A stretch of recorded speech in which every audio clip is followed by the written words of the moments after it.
అదరగొట్టే కారం రంగు రుచి ఆచి కారం పొడి.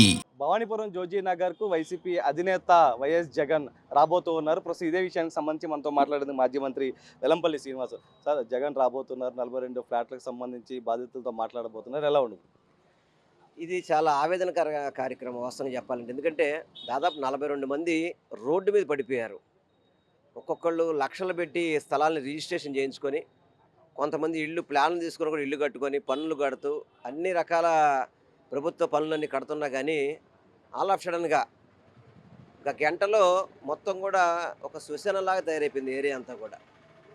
చాలా చాలా ఆందోళనగా ఉన్నారు. ఎందుకంటే పిల్లలు పెళ్ళిళ్ళ కోసం అని చెప్పని, వాళ్ళు కుటుంబాలు ఇక్కడ స్థిరపడాలని చెప్పని అందరూ ఇక్కడ తీసుకుంటే హఠాత్తుగా ఏదో సుప్రీంకోర్టులో మాకు తీర్పు వచ్చిందని చెప్పని వీళ్ళు చెప్పడం, సుప్రీంకోర్టులో స్టే ఉన్న కొట్టేశారని చెప్పని బాధ్యతలు చెప్పడం చాలా బాధాకరం. అందుకే జగన్మోహన్ రెడ్డి గారు కూడా ఈరోజు ఇక్కడికి రావడం, ఇక్కడికి వచ్చి ప్రతి ఒక్కరిని కూడా పరామర్శిస్తారు. ఇందులో అసలు ఏం జరుగుతుంది, ఇక్కడ ఎలా ఉందనేది కూడా మొత్తం ఆయన చూస్తారు. తప్పకుండా వీరికి ఎటువంటి సహకారం కూడా అందించడం, అన్ని రకాల సహకారం అందించడానికి జగన్మోహన్ రెడ్డి గారు సిద్ధంగా ఉన్నారనడానికి ఆయన ఇక్కడ రావడమే నిదర్శనం చెప్పి మీకు తెలియపరచుకుంటున్నాను. అంటే వీళ్ళు ఆల్రెడీ బాధితులు చంద్రబాబును కలిశారు, జనసేన పార్టీ కార్యాలయంలో కూడా వింతపత్రం ఇవ్వడం జరిగింది, లొకేషన్ కూడా కలిసి, కానీ వీళ్ళకి ఒక భరోసా అనేది ఇప్పుడు దాకా రాలేదు.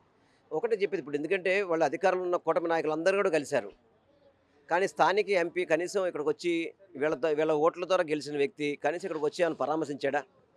ఎమ్మెల్యే ఏమో తూతు మంత్రంగా ఏదో ఆఫీస్కి కొంతమందిని పిలిపించి తూతు మంత్రంగా ఏదో మేము ముగ్గురితో లాయర్లను కమిటీ వేస్తాము, శుక్రవారం కల్లా నివేదిక ఇస్తామన్నాడు. మళ్ళీ ఏ శుక్రవారం చెప్పలేదు ఆయన.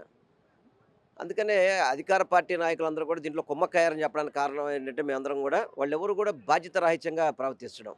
ఇప్పుడు ఇంతమంది వీళ్ళెవరు కూడా ఆక్యుపై చేసుకునే వాళ్ళు కాదు. వీళ్ళెవరు కూడా, వీళ్ళందరూ కూడా స్థలాలు రిజిస్ట్రేషన్ చేసుకొని ఎవరైతే ఇప్పుడు ఈ సొసైటీకి అగ్రిమెంట్ రాసిన వాళ్ళు ఉన్నారో వాళ్ళే వీళ్ళకి అమ్మారు.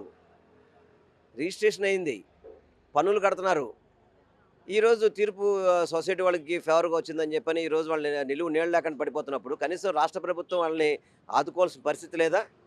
వాళ్ళ గోడు వినాల పరిస్థితి లేదా? చంద్రబాబు నాయుడు గారు గారు మాకు తెలుసులే మీరు వెళ్ళిపోండి అని చెప్పని ఒక్క సెకండ్ కూడా టైం ఇచ్చిన పరిస్థితి లేదు. కానీ జగన్మోహన్ రెడ్డి గారికి వీళ్ళు ఎయిర్పోర్ట్లో కలిశారు ఒకసారి. నేను తప్పకుండా రాగానే పిలిపించుకుంటానాడు. ఆయన పిలిపించుకున్నాడు, మాట్లాడాడు వాళ్ళతో.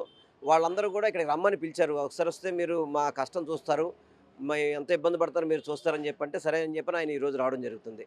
తప్పకుండా జగన్మోహన్ రెడ్డి గారు రాకపోతే అయినా సరే కూటమి ప్రభుత్వం కళ్ళు తెరవాలని చెప్పని ఈ 42 ఫ్లాట్స్ యజమానికి న్యాయం చేయాలని మాత్రం మేము డిమాండ్ చేస్తున్నాం. అంటే లోకల్ ఎంపీ కావచ్చు, లోకల్ ఎమ్మెల్యే కావచ్చు, టీడీపీ నేతలు కూడా ఇక్కడికి వచ్చి విజిట్ చేయని పరిస్థితి.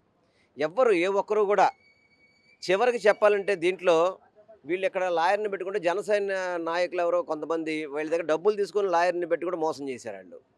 ఇప్పుడు కూటమి నాయకులు ఇది పాడుకోవడమే కాదు, వీళ్ళ డబ్బులు కూడా తినేశారు వాళ్ళందరూ కూడా.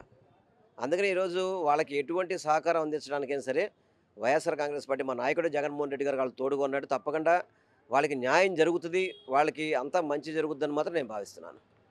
42 ఫ్లాట్ల సంబంధించి కూడా బాధితులకు అండగా అటు వైఎస్ఆర్సీపీ ఉంటుందంటూ కూడా చెప్తాను. మధ్యాహ్నం జగన్మోహన్ రెడ్డి ఇక్కడికి వస్తారు, వాళ్ళతో మాట్లాడిన తర్వాత నియోజకవర్గ ఒక భరోసా అయితే ఉండబోతుందంటూ కూడా చెప్తూ ఉన్నటువంటి పరిస్థితి కనిపిస్తుంది. సాహిత్య నరసింహ, బిగ్ టీవీ, విజయవాడ.